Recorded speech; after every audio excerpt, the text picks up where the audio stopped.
Esse quinto episódio de The Last of Us deixou marcado o início da vingança da Ellie, faltando só 2 episódios pra série acabar, que fique bem claro. E apesar de um final de episódio muito bem feito, a construção do episódio inteiro até ali deixou a desejar em muitos aspectos pra mim, com repetições um tanto quanto cansativas na narrativa da história e até um pouco de arrastamento, esticamento de história e de conversa que deixa bem claro qual é o intuito dos produtores ali. Mas antes de comentarmos sobre isso, eu só quero avisar, como sempre, que esse vídeo vai estar cheio de spoilers, tanto do último episódio de The Last of Us, quanto algumas referências, algumas coisinhas que eu sempre cito com relação ao jogo. Então lembre-se, assistam por sua conta em risco. O episódio já começa fazendo uma coisa que já se tornou muito comum dentro dessa série, que é dar aquele pequeno foreshadowing, né, sobre o novo perigo que nos será apresentado e qual será o novo desafio que será imposto por aquele universo. Que nesse caso foram os esporos, que é uma forma diferente que o Cordyceps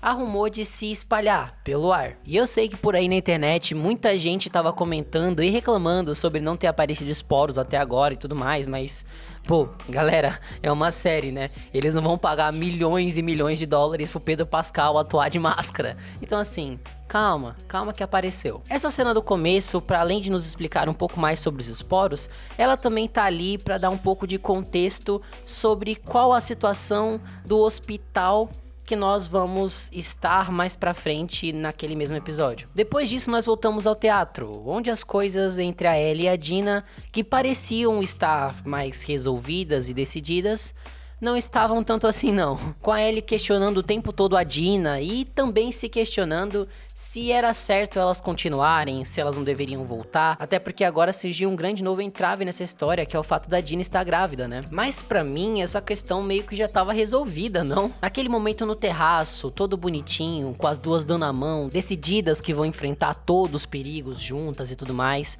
pra mim ali tava resolvida essa questão. Pra mim o roteiro acaba esticando demais esse diálogo, quase que pra segurar algo que eles não querem mostrar. Porque assim, a temporada já tá acabando e já dá meio que pra ver até onde eles querem levar essa história, sabe? Então, pra não ter que mostrar demais, porque se eles fossem dar continuidade e mostrando as coisas, acabaria passando do ponto que eles querem mostrar a história, eu sinto que eles arrastaram alguns diálogos, criaram barrigas demais pra que essa história fosse mais esticada mesmo, sabe?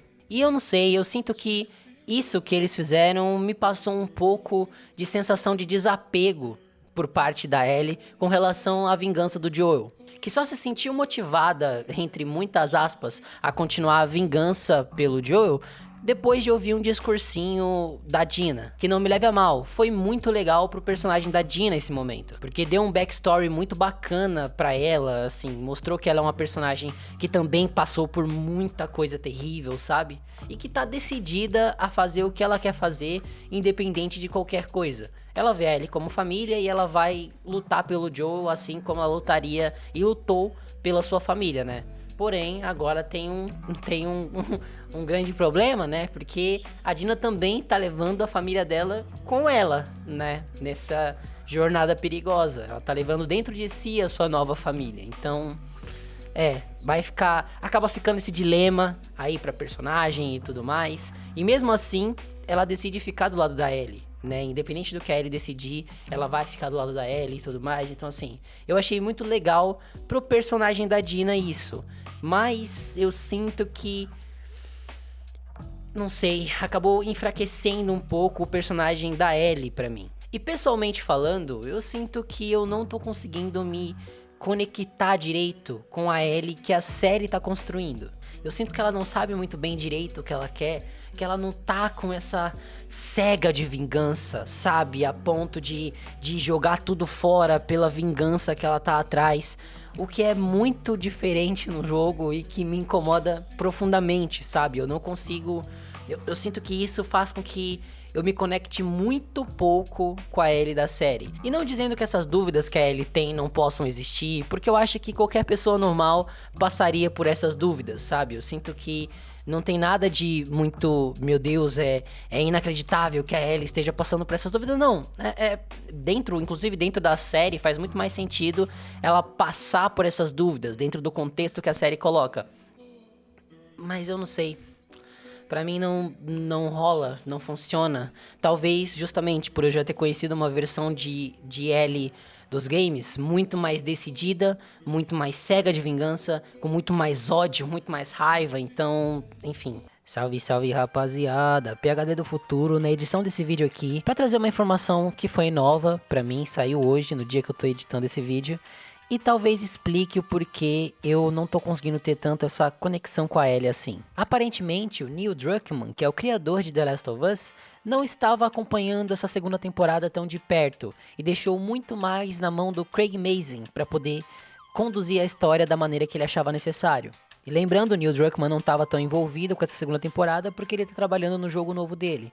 Então, assim, ele não tinha tempo para poder dedicar as duas coisas e acabou preferindo trabalhar no novo jogo. Então, praticamente todo o processo criativo e liberdade narrativa que existe nessa segunda temporada veio do Craig Mazin. O que eu não sei, me dá a impressão que ele simplesmente só leu o roteiro da história por cima e fez a Ellie da segunda temporada baseada na primeira temporada. Porque não é possível, ela tá muito diferente.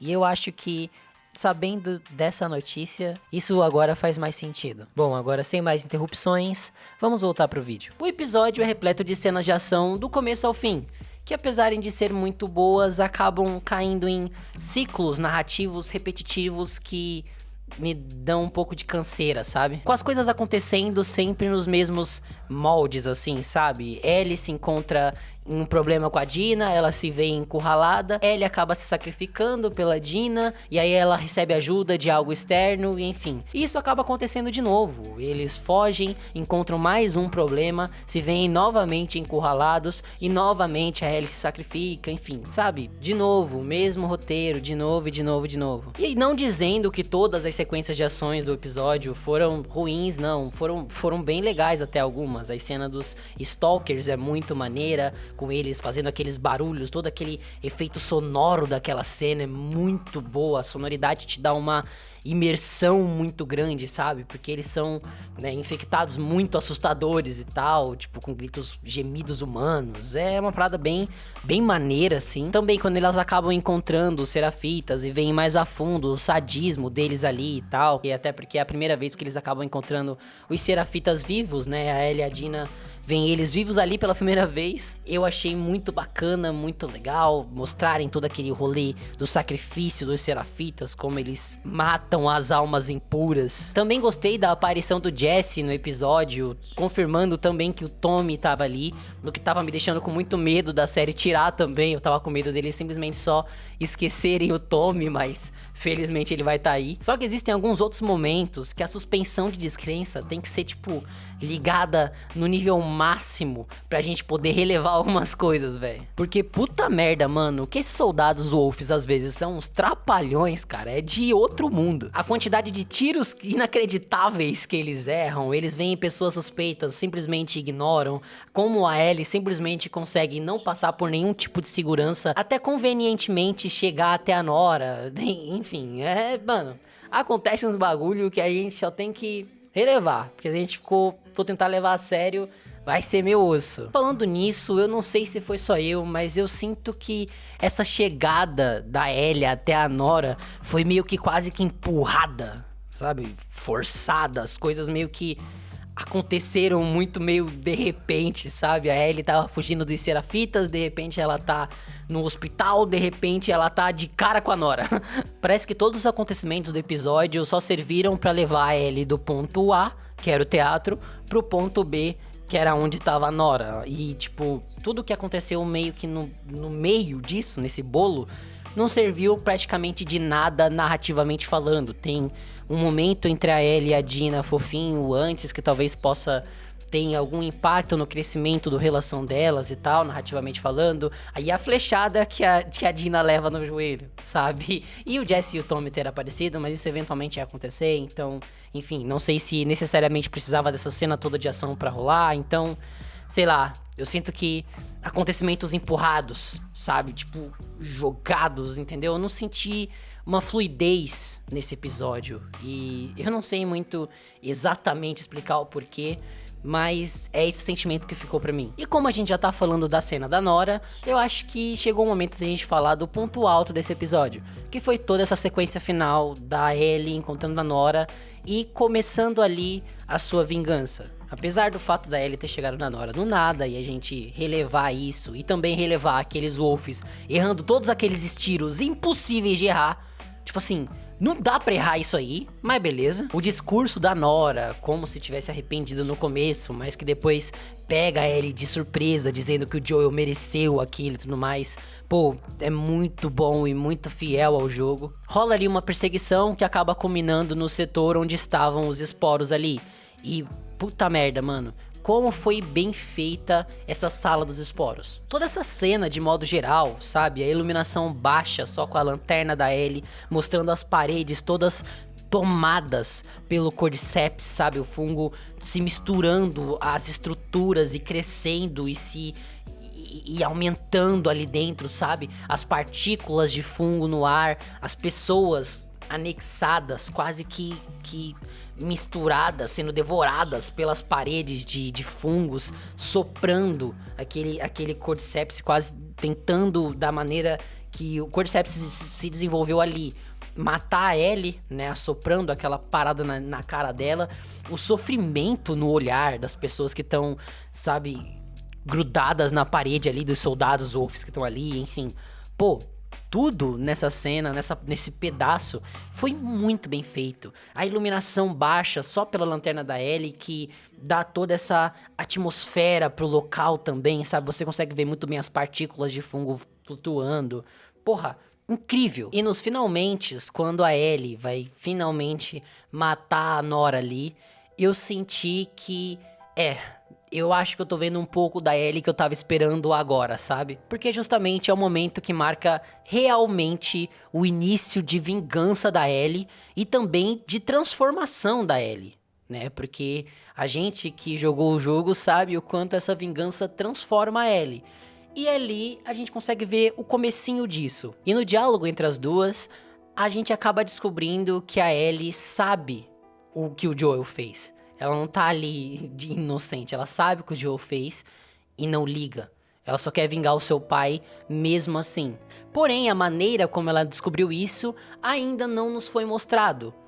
Ainda. Porque logo depois da Ellie matar de uma maneira bem cruel ali a Nora, rola um corte na cena final e nós voltamos no tempo. Pra um dia ensolarado, onde a Ellie está acordando na sua cama e Joel está abrindo a porta chamando ela. O que é um pequeno spoiler do que virá no próximo episódio, que vai nos contar basicamente como foram esses anos de Jackson, né? Que foram 5 anos, muita coisa aconteceu desde que a Ellie saiu do hospital até o momento que chegamos entre eles, brigados na série, onde a série começa, né? Craig Mazin, você tem a obrigação de me fazer chorar nesse próximo episódio. Eu vou ficar muito triste, muito frustrado se eu sair do episódio sem ter derramado nenhuma lágrima. Não é possível que... Ai, meu Deus, enfim, vamos esperar pra ver. No final das contas, eu achei o episódio até que legal, porém daquele jeito, arrastado, segurando a história, sabe? E eu não consegui deixar de ter essa sensação em momento nenhum do episódio. Mas enfim, comenta aqui embaixo o que você tá achando da série. Você gostou desse episódio? Achou ele arrastado também? Comenta aí, de verdade, vocês sabem que eu tô respondendo todos os comentários, então... Deixa aí pra gente poder ter essa conversa maneira, tá sendo bem legal conversar e entender a opinião de vocês também com relação à série. Também não esqueça de deixar o seu like e se inscrever aqui no canal. Tipo, sério, pra vocês é só 2 segundinhos, só que pra mim faz total diferença. Então, não se esquece de se inscrever aí. Toda semana eu tô trazendo um vídeo novo sobre The Last of Us aqui e eu conto com vocês pra gente sempre tá trocando essa conversa saudável na medida do possível. Eu sou o PHD e até a próxima. Tchau, tchau.